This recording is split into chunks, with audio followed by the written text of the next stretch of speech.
It's the Real Estate Podcast, brought to you by ANZ Home Loans for financial well-beings. And welcome back to another episode of the Real Estate Breakfast. Here we are once again, gathered around the radio, so to speak, being a podcast, talking all things real estate 7 days a week, as heard on iHeartRadio, Spotify, Apple Podcasts, also Amazon, among many, many others. And the middle of our working week up to a Wednesday, September the 4th. And have you noticed over the last couple of weeks the emphasis on more and more homeowners cashing in on the substantial profits from sales? According to a recent Domain report, profit-making resales have hit multi-year highs across many parts of Australia. Now, Brisbane, not really that surprising, is leading the way with 99.5% of houses selling for a profit.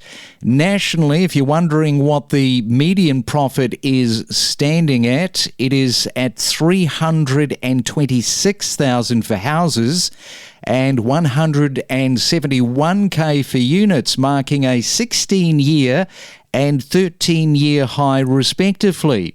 But what is happening in the regional areas? Well, they're still performing pretty well, aren't they? House profits reaching $245,000, that is the highest since 2009, while unit profits have soared to $196,000. So a lot of money being transacted on right around the country.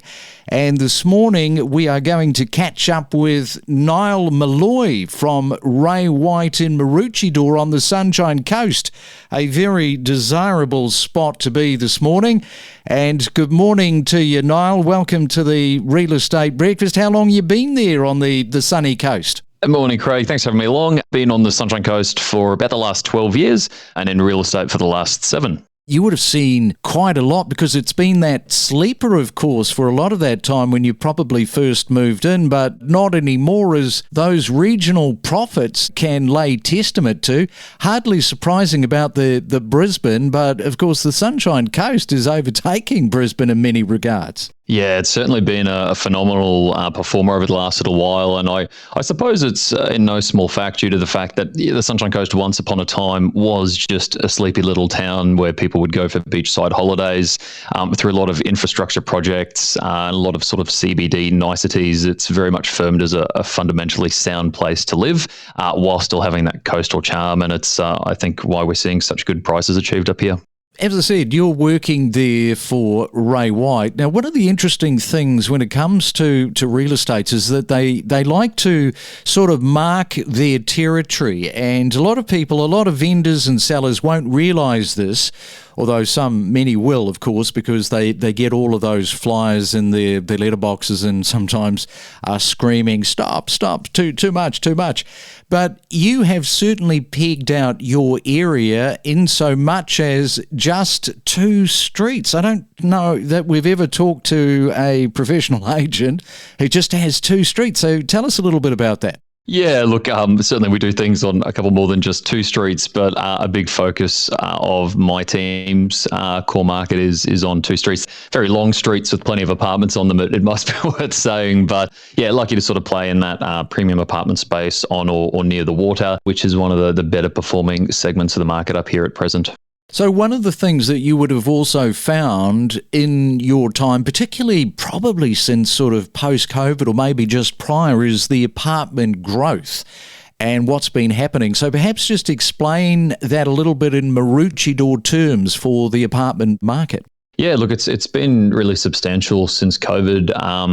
Even in the last 12 months, we've seen about an 11% growth in the apartment space, and it's largely driven by people prioritizing lifestyle, whether it's lock up and leave, a weekender, but so too a lot of people, typically downsizers, both local and interstate, who are just looking for a premium apartment, great location, amazing view, and walking distance to just so many lifestyle amenities. Now, migration, this is always on the top of everybody's mind because so many people are moving into different parts of Australia. None more so than what has been happening over the last few years, people moving into the Sunshine Coast, into Maroochydore. Very much so, yeah. It's no secret that Queensland's been absolutely dominating the domestic migration for the last couple of years, I think, and the Sunshine Coast actually the leading regional centre in the country. According to the Regional Movers Index, we saw about a 14.1% net migration to the Sunshine Coast, and a tick over 10% of that were people coming from capital cities. What about the second wave of interstate movers? And what I mean by that is people moving into the Sunshine Coast, they've moved in, they've bought, they've got their friends, their family. They might be coming from interstate, they're visiting, they're staying for little holiday periods. And of course, what is happening is that they're realising, hang on, this is quite nice. I'm quite loving my days here on the Sunshine Coast. And then they turn around and they buy. Is that a thing that you've been experiencing? Yeah, look, absolutely. Especially with family members, we've saw from, I guess COVID with a fair few lockdowns and things, people prioritising lifestyle, nicer climates, some more relaxed lockdown laws as well. So we certainly saw a mass exodus, particularly from Victoria, parts of New South Wales during COVID. Those people have obviously found their feet raving about the day-to-day lifestyle, often buying at a friendlier price point than where they've come from. And over the last 2 or 3 years, we've seen their friends and family visit, get a taste for it, and on the balance of all things, decide that it's perhaps a great place to settle. So, a lot of parents coming up to be close to their kids or grandkids, but also, friends or kids coming up to be closer to the parents. I just had a thought. Social media probably plays a factor. You're following your friends and your family with all those beautiful social media photos of the Sunshine Coast, and in this case, Maroochydore. And I think a little bit of that FOMO's been creeping in. What do you reckon? Yes, we're not short of nice vistas for the Instagram reels up here, that's for sure. All right, we are on the Sunshine Coast. We are talking to Niall this morning. We'll come back. We'll talk more Maroochydore after this. We dive deep into topics like buying, selling, investing, and maximising your property's value. From mortgage advice to the latest property data, your real estate journey starts here. Does it seem like, as you reflect back, I really did do that? I was able to sort of climb the mountain. It does. It's a bit surreal. I mean, I've been living in the tiny house now for about 3 years, and it's funny because when you build something yourself, everything around you has a story. You remember when you put the architraves in and when you lay the floor and when you made the ladder to the loft, and it's really, I don't know, it does seem surreal that I built it with my partner at the time, Max, and that I didn't know anything about building. But you just learn and you just take one day at a time and one task at a time, and you somehow get there. And, like any journey, you do just start from not knowing anything and you just build on it little by little. And of course I would get overwhelmed sometimes and terribly stressed about all that had to be done. But if I could just keep bringing myself back to what I was doing right then. And I actually started to love really doing monotonous, repetitive tasks. We are more than just a real estate podcast. Follow each week all of the main talking points and know your property. And it is a Real Estate Wednesday. We're on the Sunshine Coast talking to Niall in just a moment. I just want to come back to those Sydney median house prices since we were talking about some of the amazing profits.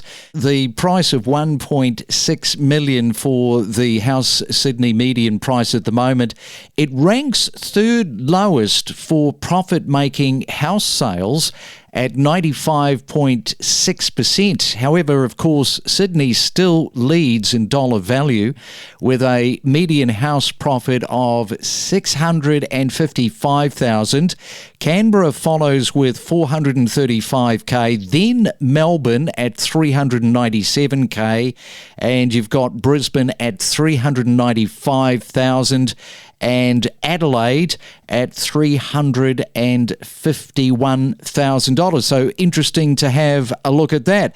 Right, let's go back to you, Niall, and I want to talk about those younger buyers moving into your area because you've got the Queensland grants, which I think is probably assisted a lot of them into properties. Yeah, absolutely. So for those unaware, the Queensland state government recently changed the price points for some of the first homeowners grants. So for new builds up to 750,000, people can claim the first homeowners grant. And we've also seen the stamp duty concessions change from 5 to 550, having some benefits, to now being between 7 to 800,000, which ties in relatively well for entry-level opportunities on the Sunshine Coast, whether it be, some smaller humble houses or indeed apartments as well, which is, allowing those first home buyers to have a bit of choice in the market at present.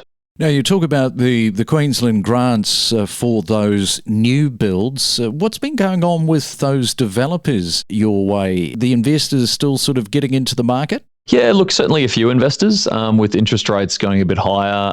We're seeing, and certainly with the demand of people that want to call the places home, owner-occupiers being a majority of buyers at the market, but it does depend as well somewhat on which segment of the market. Now, since we're talking about median values, we better look at the Maroochydore market in terms of what is happening with those. Absolutely. So the Maroochydore median house price sitting just shy of 1.1 million at the moment, and the median apartment price just shy of 800,000. And we almost, I guess, with the apartment space, have almost two different markets within that. Some of the most expensive properties in Maroochydore are actually the high-end apartment space, along with a number of entry-level sort of townhouses, brick and tile, and two-bedroom apartments. And are you an auction market there in Maroochydore? What's happening? Yeah, certainly. Look, we're seeing that as a method of sale that's having, a lot of success for all clients. Myself and my team we're 21 from 23 auctions so far this calendar year. A really good sign that, buyers are queuing up to compete for premium property up here. It's not quite a majority of properties going to auction, but certainly those with, high caliber properties often using that method of sale. And, of course, we are into springtime. So what's been happening just with the lead up to spring? You got good registrations in terms of people coming along to the auctions. Obviously, for those numbers that you're talking about, you're getting them through the door. Yeah, definitely. At the moment, we're at about 3.1 registered bidders on average per auction, and we see as a network of offices spring as a really good opportunity where, plenty of people in town with school holidays and properties often looking their best. We've actually got an in-room auction event coming up on the 22nd of September. We've got 84 properties which will be going to auction on the one day just to capitalise on that spring market. Don't know if you heard this a couple of days ago, talking to Ryan, who was doing an auction, and then suddenly one of those bidders pushed the needle $500,000 up. Yeah, $500,000 bid. You ever had one of those? Definitely not towards the end of the auction, but certainly to start it off, yeah. But that's, I guess, just a good evidence of the fact that you never really know what will happen at an auction, and certainly gives the property the opportunity to have those huge numbers thrown its way. Yeah, and just before we go, let's talk about those 30 to 40s that are upsizing in your market. A few of them doing this. Definitely. And I think it's fair to say both locals and people from outside the area. I suppose the locals have benefited from the fact that if they've owned their property for, 2 to 5 plus years, they've likely seen some pretty good upswing on value, as the Domain article referred to. So for them, that the jump to something nicer isn't necessarily a huge jump between what they're selling and what they're buying. And likewise, people coming from the state capitals, as much as prices have gone up here a fair bit, they're often able to downsize their mortgage or indeed become mortgage free in that kind of 30 to 40 year age gap, whilst often improving their quality of life, proximity to the beaches, or being close to some fantastic schools, which we have up here as well.